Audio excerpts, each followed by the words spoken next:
Now 5 members of the Young and Scandalous gang, also known as YNS, are under a federal indictment. They operated in Detroit's Brightmoor neighborhood on the city's west side and are charged with crimes ranging from racketeering, drug dealing, to murder. And we in the hood, man, Brightmo, where it all started at, you feel me?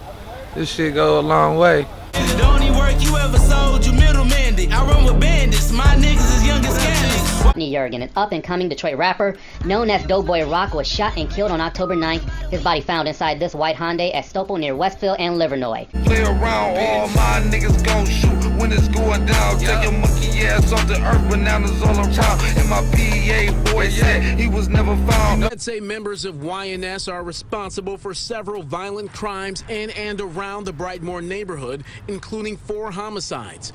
Try to get your boy again. You gotta try harder than that. But what goes around comes around. Edward Tavorn, one of the YNS members, is seen in this YouTube video in a hospital bed, reportedly shot 3 times. The video was uploaded Monday. Tavorn was indicted 2 days later. I ain't gotta call a soul, I got me 100 rounds. I chop your ass up and your body ain't getting found. I'm a Brightmo nigga, my niggas ain't backing down. What's up, family? Welcome back to Midwest Rumors, man. Make sure you get in here, get comfortable, right? Overdo your part on that like button, share the content, and hype the video expeditiously because we got to stay in the algorithm, right? Now today we're gonna get into the story of Doughboy Rock and the history behind Detroit's most dangerous gang, man. Young and Scandalous and Brightmo Gangstas. Bitch, I'm married to the game, she be tryna wife me. Bitch, I'm married to the game, she be tryna wife me. Had them boys on the block, put you on a white tee. Like rock, I am nigga. I pop one of these niggas if they reach for my bucks. I drop one of these niggas if they put their hands on me. Staying junkie for 3 weeks, but I swear I got bands on me. Niggas don't like me, no black J's, YNS on a white tee. Always OT, hoes wanna Skype me. Trendsetter copycatters wanna bite me. I never. Now, Brightmoor was located on the northwest side of Detroit, and since the early 90s has been known to be one of the most grimy areas in the city, for real, bro, due to the heavy gang presence, and it was a hot spot for drugs. You know what I'm saying? Them boys was trapping over there, you feel me? Especially like around the late 80s, early 90s, the Chicago GDs migrated to the Detroit, you know what I'm saying, and started spreading that knowledge to the natives. And Brightmo was one of the main hoods that had adopted the teachings of Larry Hoover and the Gangsta Disciples and had become a stronghold for the gangsters, you know. Now, BMG and all this links to a Detroit rapper and legend by the name of Doughboy Rock, because his uncles and cousins are some of the first guys, right, to really start setting up spots and getting money all through Brightmo. You know what it is, man. We in the hood, man. Brightmo, where it all started at, you feel me? This shit go a long way. Shit, as far as me and Rock, how that shit went, our family was rocking together. My brother, his cousin, they had this bitch on lock way before our time and shit. They had this bitch on lock. Big Tone, Rubber Legs, Smoke, Rome, Fila, nigga, they L. Our family ran together, so, you know, RIP to most of them and shit. So once they died and most of them got locked up, shit, we came up and shit, it was over with. We just went crazy, had this bitch on lock, and she still got this bitch on lock, you feel me? How nigga got founded over here, like the foundation was grounded, because my cousin them came over here young as hell, hustling. They got this bitch slapping. Like they had all the cussed out. They had this bitch beating, nigga, everywhere. And shit, then it just trickle on down to us. So they was Brightmo niggas, you know what I'm saying? They started saying BMG, Brightmo Gangstas, and then shit, they went to my older cousins, and then trickle all the way down to me. And now my young cousins, they don't even really be over here, but they claim Brightmo because of their whole family. It's from Brightmo, you know what I'm saying? So and will call themselves the Brightmo Gangstas, you feel me? And one of their monikers they would say is Brightmo to the world blow, you know, kind of after that 7-4 to the world blow, you feel me? They adopted them teachings, man, like I said. Now, Doughboy Rock, real name Rodney Yergin, had came up around all of this, right, from the late 90s into the 2000s, but wouldn't really be affected by it until his pops died around the age 14, you feel me, in a bad motorcycle crash on Greenfield by Big V's liquor store, right? And what's so crazy is he would be, and I think he said he was like at the Northland Mall or something like that when it happened, and he would be like one of the first people on the scene to see his dad up under that car. You know what I'm saying? And that kind of messed him up. And I'm like, oh, that's my old dude up in the, I was here before the motherfucking ambulance, you feel me? I just was young as hell. And so I seen that shit, I just we couldn't really do no shit about it. And that shit fucked me up. That was a moment of my life, dog. Just changed my shit straight up. The nigga only got like 5 years for like the liquor and homicide, some bullshit. That shit pissed me off. But yeah, fuck that nigga, dog. RIP my old dude, man. And that's really kind of where I kind of took, you know what I'm saying? I was fucked up. And according to him, this would change everything, like I said, because now all he had was his mom. And his mom was a hustler as well. So he said he would never really go hungry or go without, you know, being fresh. That's how he stayed fresh. His mama was a hustler. Pops was a hustler. You know what I'm saying? But Pops was gone now. You feel me? And all of that innocence would be knocked out the window. You feel me? That innocent kid that used to go to his grandma crib by Greenfield and Grand River just to hoop at Burns and Cooley was gone. And Rock would jump off the porch, head first into the streets, getting acquainted with the hustle and how everything ran when it came to the ghetto. And he would start running around with some of the guys from the area. But Rock wasn't just trying to hang on the block all day. You feel me? He wasn't just trying to be in the hood posting up. You feel me? He wanted to see some real money and some real success, and wanted to start rapping as well. And like I said, his big mama stayed more on the west by Greenfield and Grand River. So he would go to school over that way. And that's how he would meet Payroll, Keith, and the rest of them guys, and they would form Doughboys. But I think Doughboy and Cashout was actually two separate groups, you feel me, that came together. I'm not sure. Y'all let me know in the comments, but I was told that Doughboys and Cashout was actually two different groups. And they came together and created Doughboys Cashout.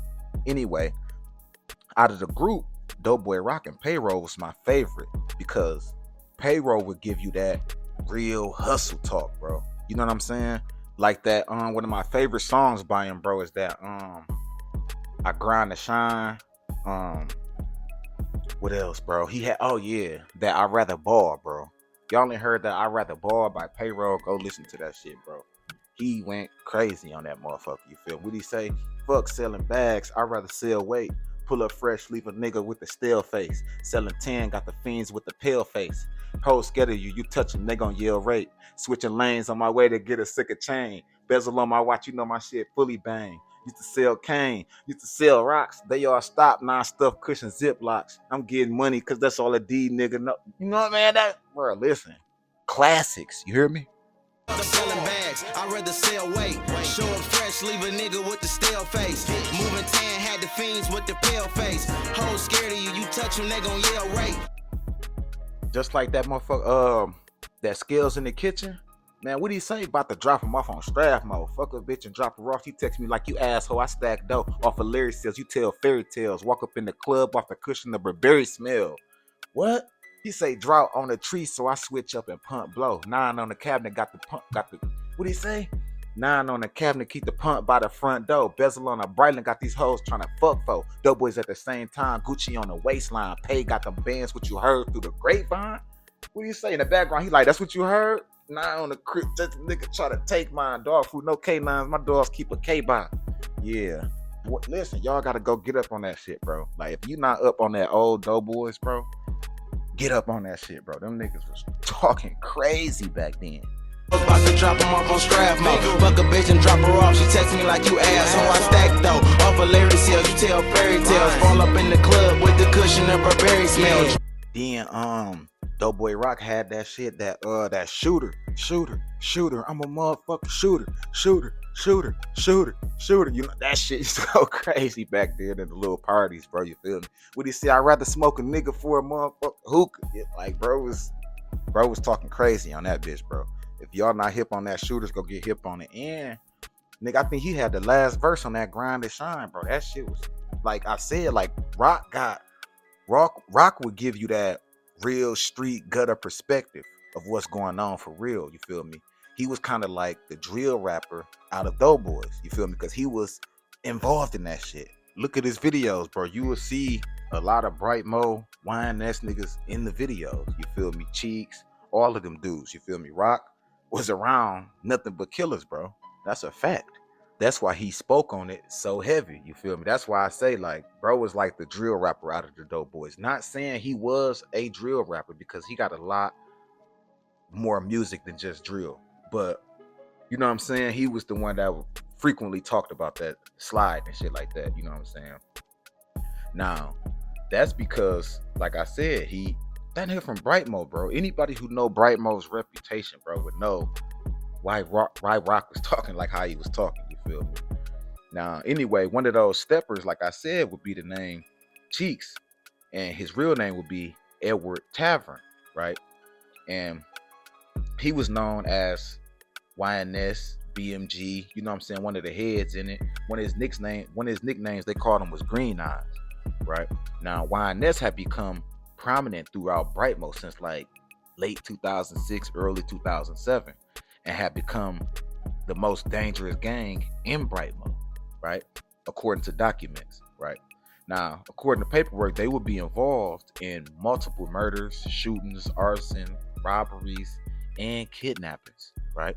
And it was said that YNS Cheeks was one of the leaders, right, in this group who assisted in terrorizing the Brightmo community. And we're gonna get into these documents because GDs out there in Brightmo was treacherous, bro. They wasn't shit to be played with.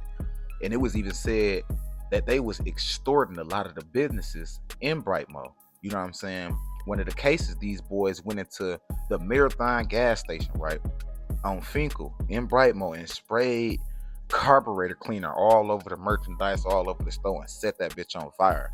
You know what I'm saying? And it was said that they did that in furtherance of the YNS gang, right? Young and Scandalous, because the owner refused to pay, but he wanted to stay in the community. They wasn't having that. You know what I'm saying? Police wouldn't take notice to what the gang was doing until the task force raided a spot on 15421 Westbrook Street, right, where Young and Scandalous members would be caught with pounds of marijuana and over 300 grams of cocaine. After that, the authorities would start keeping a close eye on the group. You know what I'm saying?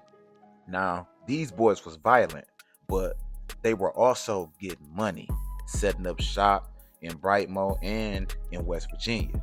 Now, in 2013, members Chatham Pearson and Santez Wells were set to play on a drug dealer named in the indictment as TW. Now, they would have TW, like I said, they would have him pull up to the Marathon gas station, right, on 7 Mile in Shiawassee, where they would rob him and shoot him multiple times, killing him at the gas station before fleeing the scene. The two would be questioned about the murder, but would be released because there were no witnesses or evidence that was at the scene at that time. And according to documents, he would be involved in another murder, right, of an East Side dude, and would even brag about the hit via social media. Now, that's this dude, Pearson, bro. Chatham Pearson, or Pearson Chatham Pearson, whatever. This nigga was diabolical. You know what I'm saying? He was all online talking about doing hits on the East Side, talking about, yeah, West Side niggas just slid through. Y'all know who did that. It was some real West Side niggas who did that. And yeah, we already dropped one of y'all over there. Y'all got to come get back. And I don't know what clique it was this dude was into it with, but yeah, he was definitely popping it crazy. You hear me? All online, all on post, everything. You feel me? Now, another murder would take place on July 4th at the Victory Inn located on the west side of Detroit. Report would state that 4 members of Young and Scandalous went to collect money from victim Alina Blevins, and upon arriving, reports would state that the gang members broke the windows and the door to get in, and after the victim told them she didn't have the money, they literally beat and kicked her to death, bro, strangling her and everything, right? And the police operator heard it all. They was on the phone, you know what I'm saying, because she had called the police when they was kicking in the door, you know what I'm saying, and she stayed on the phone. The operator stayed on the phone as the whole ordeal went down, you know what I'm saying. And it was cameras everywhere when they did this, bro. You feel me? Literally, it got the whole breakdown on camera. They got dudes entering the room, dudes leaving out. They even got them attacking the woman, bro. It's all on camera. You feel me?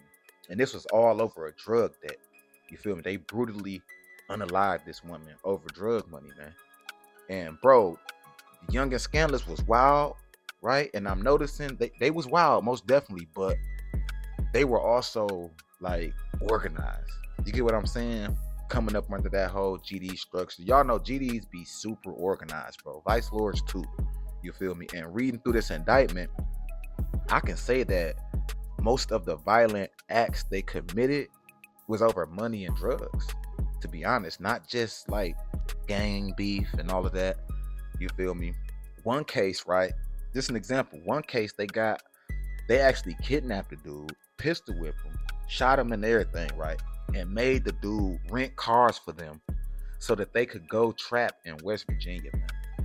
Like literally, this is all in the indictment, all in the paper. You can go read it yourself, man. Like everything that they was doing, it was about some paper. You feel me? It wasn't really just gang banging. And, yeah, we just said y'all can't be over here and all of this. Like everything had to do with some money when it came to these dudes. You feel me? Most of the cases they had are drug related. They didn't really have a bunch of violent cases, kind of like how the 7 Mile Bloods did and other groups. Like they actually got more drug cases, you feel me, than anything else. Because these dudes, like, they come from that old structure, that real Detroit hustle, that, you know what I'm saying? And like I said, they had unity over there as well, you feel me?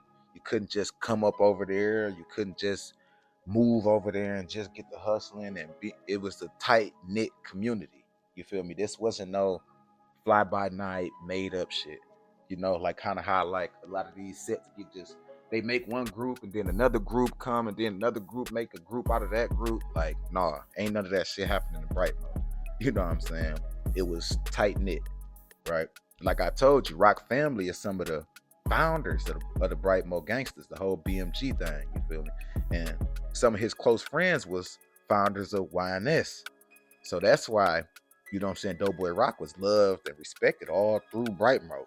You know what I'm saying? Till this day, he's still loved and respected, bro. He like a legend. That's a fact. Anybody tell you different is capping, bro. Anybody tell you different about them Brightmo niggas, capping. You feel me? And what was so crazy is around the time Rock lost his life, the feds would come down hard on Young and Scandalous members and indict 4 or 5 of them on drug and murder charges. You feel me? Also like arson, robbery, kidnapping. They had a bunch of shit, you feel me? And Rock would lose his life October 9th, 2017 after being set up and shot multiple times, leaving a loved one's home. And there would be a lot of rumors surrounding his death. Some people would say he owed the plug and they sent the hit. Others would say he was killed because of his affiliation with Young and Scandalous and things that they was doing. You feel me? I don't know. And we probably never will know unless they crack the case and all of that. But other than that, bro, we'll never be sure on what really happened to Rock, bro. You know what I'm saying? I know that was a big loss for the city. I know that was a big loss for Brightmo. I know that was a big loss for his family because Rock was loved, man. Rock had a big family and he was loved. You feel me? Mom, auntie, big mamas. You know what I'm saying? He was one of them kids, bro, that was loved and cherished by his family. So I know that hurt them a lot, bro, when that happened because Rock wasn't a bad dude. You know what I'm saying? Rock just wasn't on the internet yapping and sending threats and just overly tough and aggressive. None of that, bro. Rock was a player and he was about some money, man. And it's a shame that we had to lose him so early, bro. You know what I'm saying? Because right now, Rock could be popping right now, man. Like, I can see it right now. Rock could be doing this big one, bro. Like, I can see it right now, bro. What do you say? Be careful what you wish for. I'll let that cig blow. Wake your ass up in the morning while you're yawning. I'll send his ass home like the horse did the Bucks. He mad his ones curled up and his girl wanna fuck. Yeah. Bro was popping that shit, man. Y'all ain't up on Doughboy Rock, man. Go get up on Doughboy Rock, bro. Stream his music. The boy was definitely a legend in Michigan, not just in Detroit, not just in Brightmo, but throughout the Midwest, bro. Definitely a pioneer in this shit. Definitely a trendsetter. And that goes for all of the Doughboys, man. They all did their thingy thing for sure, man. But y'all get in the comments, man. Y'all let me know what y'all think about this, man. Is y'all hip to Young and Scandalous? Y'all hip to Brightmo? Y'all hip to Doughboy Rock and the whole situation? You know what I'm saying? Y'all hip to his music? Let me know, man, in the comments, man. And let me know what y'all think about this video and where I should go next within the Midwest. It's Midwest Rumors, man. I'm out. Do what I say, I'm usually with pay. You see my eyes, bitch, I've been blowing with Drake. Get money with Josh, ballin' like Boss, stuntin' with Keeks. You know I'm calling truck if I get some beef. He coming with heat.